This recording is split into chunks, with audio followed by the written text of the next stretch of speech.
Artur Beterbiev is a knockout machine, but what happened to him in this fight could make any champion lose. To your point, Steve, Brown finding himself. Oh, that is a 3-inch gash opened up on the Russian's forehead, and the bloodbath began. Round after round, the blood continued to leak into his eyes. Dizziness, exhaustion, and all the usual symptoms of major blood loss started to set in. And if we didn't know better, we'd think it all came from a sneaky right hook or an accidental clash of heads. But slow motion replay reveals all.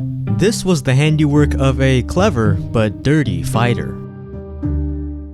But is it even fair to call Marcus Brown a dirty fighter? After all, southpaw and orthodox fighters clash heads all the time. But how many times does a coincidence have to happen to establish a pattern? When Brown fought Badu Jack 2 years earlier, a headbutt opened up the same vertical cut in the same exact spot. Arguably the nastiest, bloodiest fight in recent history, Jack somehow went the distance and lost on points. But he had to fight with blood pouring out of his forehead and obscuring his vision. The referee looked like he was in The Shining, and Jack needed 25 stitches to fix his face. But it doesn't end there. Brown's next fight was against Jean Pascal, and despite being the favorite, ended up getting knocked down 3 times. Outclassed and outgunned, he was getting frustrated, and the fight was headed towards deep water. But right on time, an accidental clash of heads rendered the fight unsafe to continue. Brown lost on a technical decision, but at least he didn't get knocked out.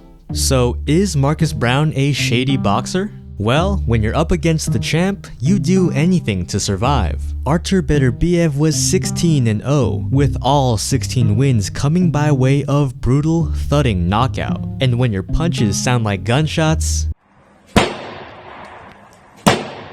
you know it's gonna be a quick night. Brown felt Beterbiev's immense power and reverted to his secret weapon. He landed the right hand, so he knew where the head was, and in the clinch he has plausible deniability. Beterbiev got cut, but more importantly, he got mad.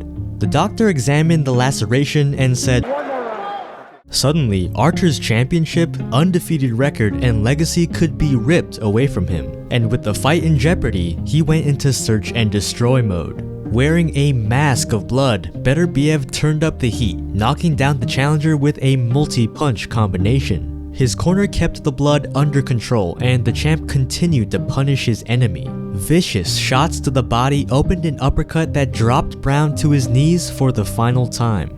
Brown thought he was hurting his opponent with his head, but in reality only set up his own demise. After the fight, Beterbiev told reporters, "I am convinced that it was intentional, 1000%. Certain southpaws are good boxers and have beautiful skills, but not Brown." Brown was involved in 2 of the bloodiest head clashes in all of boxing history. So I ask you, do you think he's a dirty fighter? Oh, and if you're gonna deny a man his handshake after the fight, you kinda had it coming. Beterbiev had to get 8 stitches to seal his face up, but it's far from the worst thing that could happen in the ring. Check out this video to see how boxers fight when they lose their vision.